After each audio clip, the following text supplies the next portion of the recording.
Hey folks, it's Maxie here and welcome to a new TEW2020 video.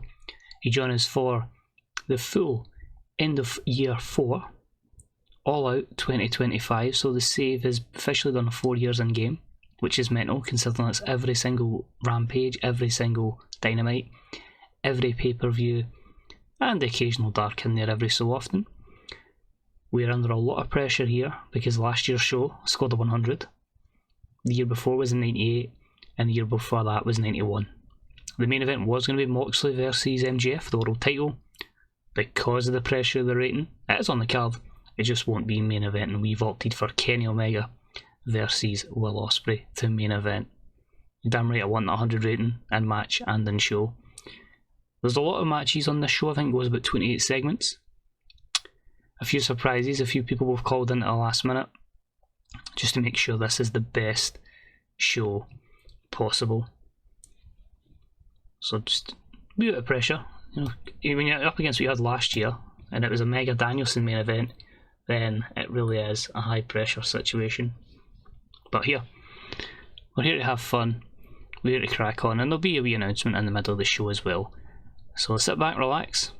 It's a 6-hour show in game, don't need to worry about that being that long here. There's a few long matches, and of course we've got all the boosts as well. So ladies and gentlemen, here we go. This is All Out 2025. So we are in the Cotton Bowl Stadium, 86,283 fans in attendance. We have given a motivational speech before the show. Everything is ready and ready to go. Bryan Danielson's obviously been mentoring Daniel Garcia in recent weeks. And he's come out and said that, you know, he's looking for a big match-up tonight. You know what I mean? He is ready, he is prepared. He's obviously never had anything set up. But he's heard there's some interesting people in the building, and if any of them want to fight him tonight, let's get this signed this now and do battle later on. So I wanted to have my sports entertainment segment. I was hoping it would get 100. It's obviously clearly not with the 78, but we've got it announced. It is going to be Bryan Danielson versus the man who came out representing New Japan Pro Wrestling, Kazuchika Okada. A 78, colour commentary gave the segment a boost, and Bryan Danielson looked good, but we have Danielson Okada later tonight. However, the surprises will come across the course of the night. First off, we had a bout that had some great wrestling and good heat, as the team of Kevin Steen and Sami Zayn defeated the Profits in 12:56 when Kevin Steen submitted Dox with a sharpshooter. These guys went and delivered massively in 86 here. It was kind of thrown to again at the last minute because obviously Kevin Steen still has an opportunity at the AEW World Championship that he's never been given yet. So he is going to be continuing to gain momentum before he gets that shot. But an 86 is a fantastic opener. These two teams putting on a clinic, of course, Zayn with his former friend Kevin Steen, and Doc's recently back here joining Tez Ford to make the Profits.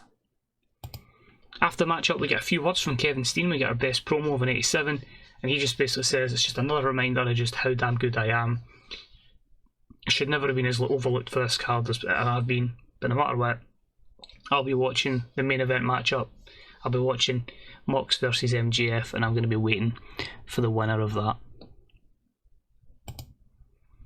We then had another surprise, and it was Ibushi. Kota Ibushi turned up, and we gave him a match against Miro. And in a bout that had some great wrestling and good heat, I had Miro go over Kota Ibushi in 13:40 by the Bullplex. 85 for this one. I was in a few fences where I was going to go with Miro. He was in the TNT Fatal 4-way, but we pulled him out of that to give him Ibushi, and thankfully it seems these two have made for a great matchup. So 85, another solid start to All Out. We then had the 0x Championship on the line, a rematch from months ago at Double or Nothing, and about that had great wrestling and good heat. Buddy Matthews remains champion by defeating Wheeler Yuta in 14:07 with the Silver Bullet. Matthews makes defence number 8 of the AEW 0x Championship, and it's a pretty solid 80 rated matchup. We then have a 6-woman ladder match for a future Women's Championship title opportunity. In this bout we had great wrestling and good heat, and it saw Io Shirai defeat the likes of Chris Statlander, Becky Quinn, Charlotte, Bayley Rose and Toni Storm in the ladder match in 15:01 when she retrieved the item. Some great performances in there. Becky up there with 90, Bayley Rose with 88, bit disappointing that Bayley even surpassed Io Shirai. I thought she would be the highest. Overall, some pretty good stuff there. Chris Statlander unfortunately off her game, but yeah, Io Shirai and for a future Women's Championship matchup. We then had the Fatal 4-Way matchup for the TNT Championship, and truthfully, this one massively over-delivered. I did not expect an 87. I think we really are getting the benefits of that motivation. The speech has certainly come out well, because these guys had a psychology penalty and still got us an 87. Pac busting a 98. Austin Theory on his pay-per-view debut, recently acquired from WWE, an 87. Gargano an 83. And I feel it's a real proper defence for Wardlow. 4 great competitors in here, and he pinned Pac after the Splash Mountain Powerbomb to give his defence of the TNT Championship.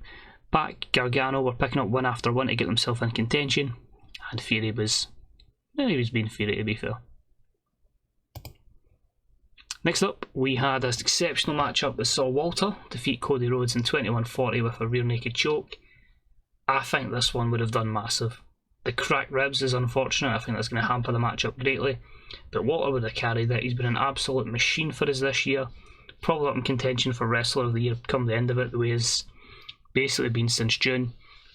Just disappointing these two only getting 82, and hopefully it's not too bad an injury for Cody Rhodes, but we can cover that up after the matchup, because Walter then put Cody Rhodes through a table, so we covered it with that angle. So it's just going to lead to this feud probably extending, and Walter continuing to be on the warpath with a great win in an 83 rated segment. We then moved on to a bout that had superb wrestling and good heat, and we had Daniel Garcia defeat Andrade El Idolo in a 30-minute Iron Man match by 3 falls to 1. So these took it 30 minutes just to grapple. 81's pretty spectacular. Andrade couldn't carry it with his psychology. The disappointing for me Garcia is he seems like he has a pop cap at 70, but I'm still going to try and put him over and see if we can try and burst through that. I've never really noticed anybody bursting through it beforehand, but you never know. They might get something that just triggers it. I'm not going to hold my breath though. But 81, and we'll still try and push him as hard as we can. But a good win, and thanks to Andrade for the promise of putting Garcia over in this one. We then get our 100 segment. I just decided to have a little bit of an argument and back and forth with CM Punk and Hangman. This was a 100. CM Punk just taking a lot of basically, how would I say you would take it? Offence, I suppose the best word, to Hangman being a beer drinking cowboy, because he's obviously straight edge. Punk's that way, same as Brian, can only wrestle on events now, so it's just this feat's been made up through angles as Hangman's continued to pick up wins. So they'll battle later on tonight. We're going to see CM Punk versus Hangman Adam Page. We now had the matchup for the Lucha Underground Championship, as Tommaso Ciampa had been picking up some wins to get himself into contention for Kyle and his Lucha Underground belt. These have had a few back and forths on Dynamite, and it was a good matchup, and it saw Kyle defeat Tommaso Ciampa in 12:52 with the Brainbuster, giving him his first defence of the belt. 80, pretty solid, spectacular, no more. We then moved on to a bout for the Women's Tag Team Championships, and it had great wrestling and good heat, and it saw the team of Britt Baker and Anna Jade defeat Takuma Iroha and Kana in 13:27 when Anna pinned Kana with the scissors kick, meaning we have new Women's Tag Team Champions. Takuma Iroha, 91, Kana, 94. These two ladies have been absolutely exceptional together, and have obviously raised the division with so many good matches. Obviously both Britt and Anna get injured at the same time, which obviously brought on the heel turn and then brought Anna and Britt together, and I just felt like when Kana said I'll happily put Anna over, it all came together and made perfect sense. So a 77 here. The change is going to be Kana moving to a silent assassin gimmick, which she got is very good, and will make her look dominant, so she will be continuing to be good. But 77 overall, very happy. And they celebrate after the match up to an 80 rated segment. Good stuff. Then move on to one that's actually struggled out more than the rest with just a 76 rating, but superb wrestling and great heat. Tyler Black defeats Sammy Guevara in 13:45 at a curb stomp. We're struggling to place these two into programs because Tyler had something with Walter, but I wanted to move Walter on, so I felt like it puts these two together. I can take a bit of overness off of Sammy because I feel like he's just not got the charisma to get to the main event again, and he's not kind of get he's kind of pop restricted as well. So we'll keep him in the kind of upper mid card, and he's done the job there to Tyler, I believe. There, it's a criminal poor role alongside poor psychology, but good one for Tyler nonetheless. Yikes, yikes, yikes, yikes, yikes, yikes. We had about that had good heat and decent wrestling. I gave Adam Cole Tanahashi as a last minute, oh crap, I need somebody else to fill in. And Cole defeats Tanahashi in 12:52 with a flying crossbody. These two didn't click. Tanahashi's getting stale, he's only here for one day anyway. And the overall segment was a 57. So obviously Cole would have been low 70s, Tanahashi would have been mid 50s to low 60s, but he would have obviously had the physical decline and lack of overness within the United States. So a few reasons why this one failed, and obviously because both are baby faces. But after the matchup, Tanahashi goes to shake the hand of Adam Cole. Adam Cole is not having that. He turns around and Adam Cole just beats the living daylights out of him, turning him into an evil, smug son of a bitch. So a 71 there. It is only the first, it's 2 segments, but you know what? He is turning straight away. Adam Cole, as we go into this year 5, will be a heel. We then had the matchup between Hangman and CM Punk. It had fantastic wrestling, good wrestling. Hangman wins in 12:21 with a buckshot lariat. So you're going to see this a lot in these kind of pay-per-views where Punk will put people over. He's completely in a physical decline. I also wanted to kind of tap into what was happening in real life, but obviously the issues I've had there, I thought I'll make that match happen. But yeah, Punk's completely physically done, but has like 92 over, so I'm trying to get some of that. But the Hangman, you have to make it storytelling. He's going to get penalised for physical ability and stamina, so everything is pointing to getting that over his back to Hangman, and I think we're to keep Punk strong as well. Yep, so one of the sacrifices you have to make to put Hangman over.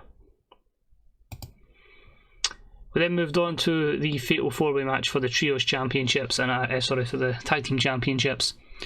I've forgotten about the Trios Championships completely, that they didn't make the show because there was that many matches, but yeah, this has been absolutely incredible. So the Young Bucks were obviously going to be put in because they're really good. FTR were obviously going to get put in because they're really good. The Cult of Lucha are obviously the Tag Team Champions, and the Kings of the Black Throne have been on a complete tear, a great winning record. So in this one, they had superb wrestling and good heat, where I saw the Kings of the Black Throne defeat Cult of Lucha, FTR and the Young Bucks in 14:38 when Malachi pinned Penta with a black mass, meaning the new Tag Team Champions, because of the run they've been on, is the Kings of the Black Throne. So the House of Black have all three of them have championships, apart from Levano, who's obviously the kind of fourth kind of backup guy. But 95, and that's where lacky psychology.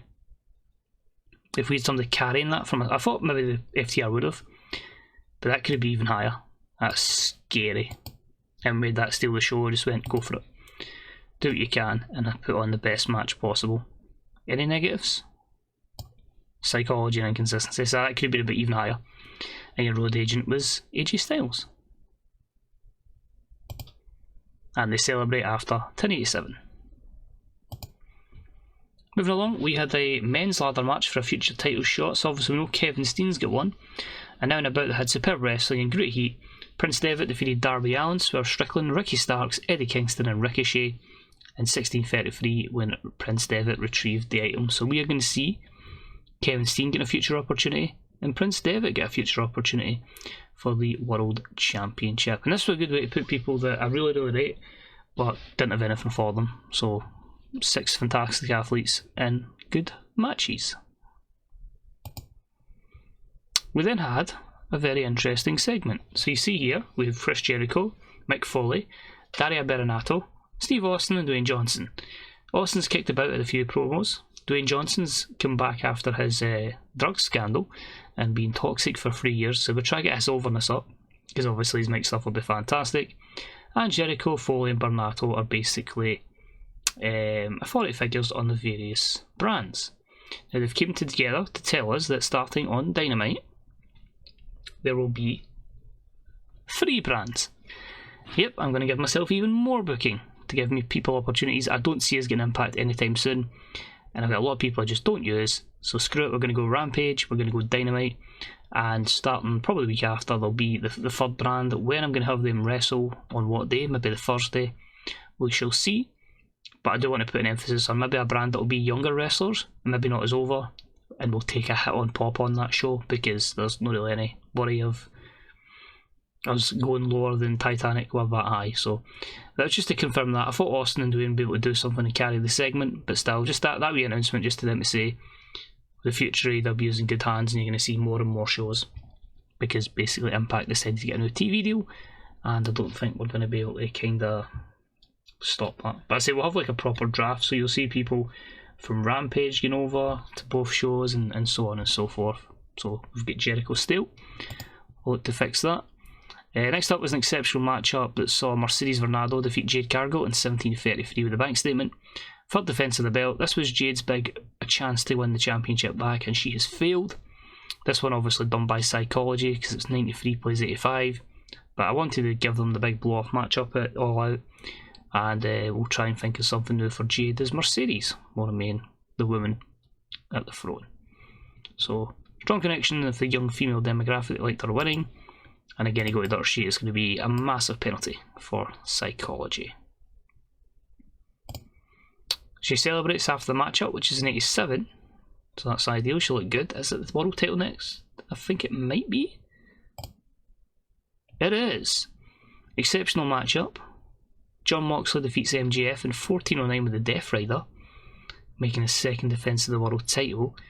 In 95 played in 86, they only get a 79, and again it was the psychology. Moxley is like 79 psychology, MJF is 80. They're two of the biggest guys, but they can't put a match together because of that. Oh, Moxley's getting stamina for a 14-minute wild brawl. That's a little bit concerning. But as I say, it was to just end that one, so Moxley will go one way, MJF another. And I'm going to have to put MJF in a lot of matches to make sure he gets that psychology up, and then he can carry matches and we'll be fine. So World Championship remains with Jon Moxley. 2 matches to go. Okada, Danielson, Omega, Ospreay. And don't worry about the ratings being lower here than previously in the show. We don't have show burnout or crowd burnout. We don't have any turned on, because if I had to structure a show as well, I'd be here even longer than I am normally. So I've clicked next. I definitely clicked next. Took a bit of a while there. But there we go. Good wrestling match. Great wrestling match even. Good heat. Bryan Danielson defeats Kazuchika Okada in 24:01 with a cattle mutilation. So of course we're putting the AEW guys over here. 84. 80 for Okada. 88 for Danielson. Made it a technical masterclass. The reason it maybe wouldn't be as high as you'd have thought is, one, Danielson's declining ability, but Okada's not fully over here in the USA. Now it's time for your main event of the evening, because I thought it would be a banger. Kenny makes an elaborate entrance, which is a 79. So you get the North Carolina kind of spiel. Here we go. Omega and Ospreay. Can it get close to a 100 rated matchup? Given the fact that the Dynamite Go Home show we had a 99 tag match, which Kenny was in, and I think Ospreay was in as well. I've clicked at its take ages. Oh, you've done it again! I don't believe it! 2 shows in a row. We have missed out on the 99 by 1. This game is determined for me not to get a 100 rated matchup. Superb wrestling, great heat. Kenny Omega defeats Will Ospreay in 23:27 with a 1-winged angel. 99. Unbelievable. I think we're guaranteed a 100 show because we've had the 100 angles and we've got the boosts. But that tells me they've wrestled once. There's obviously Grand Slam coming up. There's obviously the anniversary shows.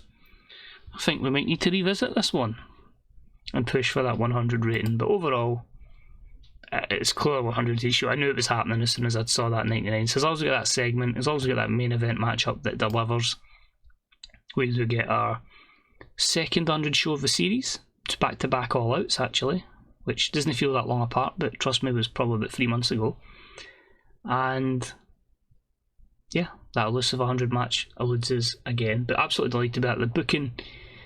Is making a bit more sense storyline wise, and I'm hoping to really drive that on as we go forward. So we will click through to the next bit. I'll actually pause the video and then we'll get to the main screen to see what's happening. Yeah, good job we paused that. That took a long time. Oh my god, there's all things happening here.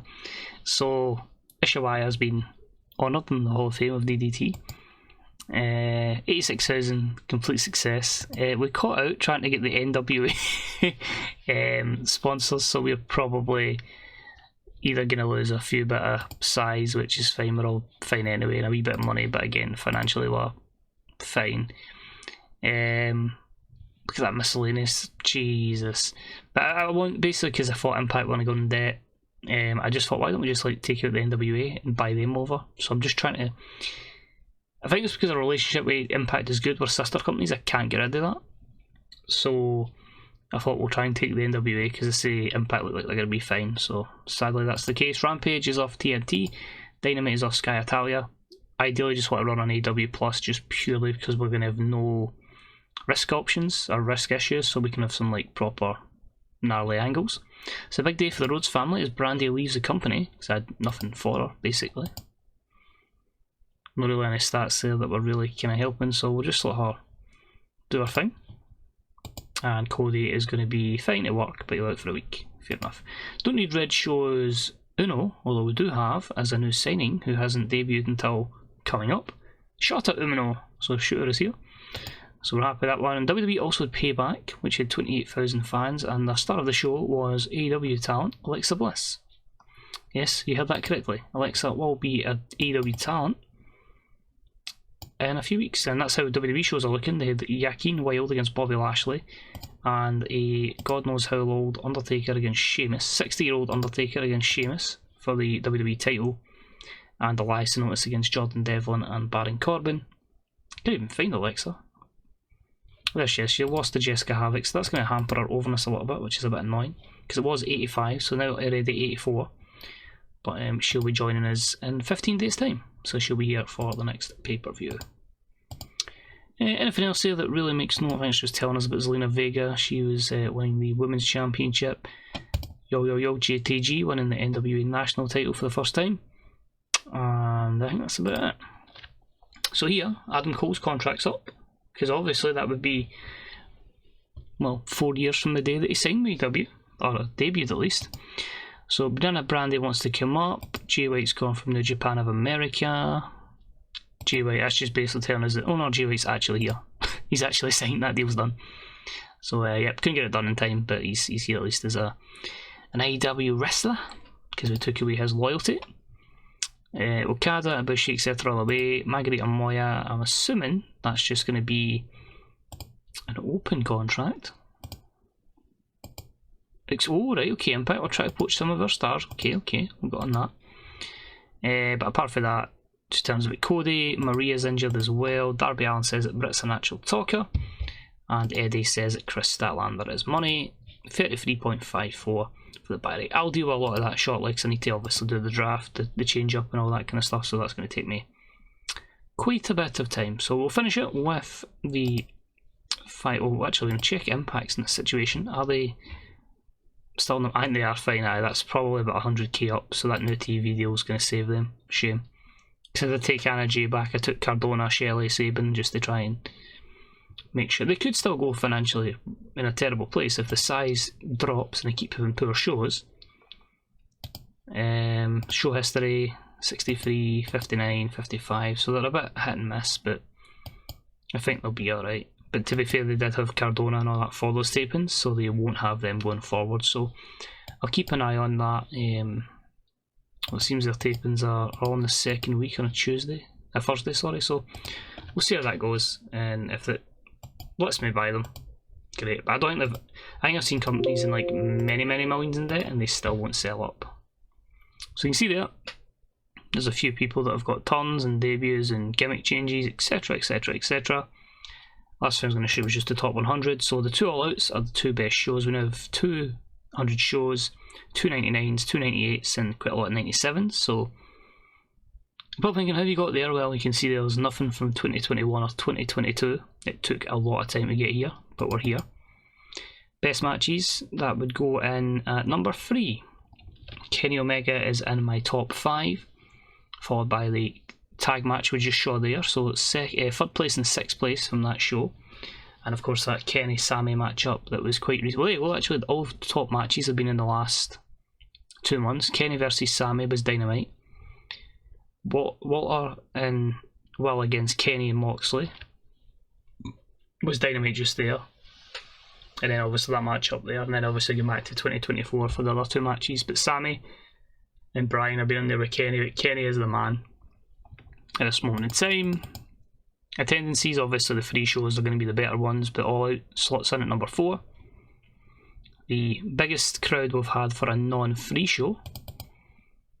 Pay-per-view buy rates don't matter anymore because we don't broadcast in pay-per-view. We are strictly on TV ratings. You can see they're All Out smashing anything else. The phenomenal one, our last event there, in at number 13. So that is it for this episode. I hope you enjoyed it. Get ready for a lot of change. And as I say, we're going to be heading into that run.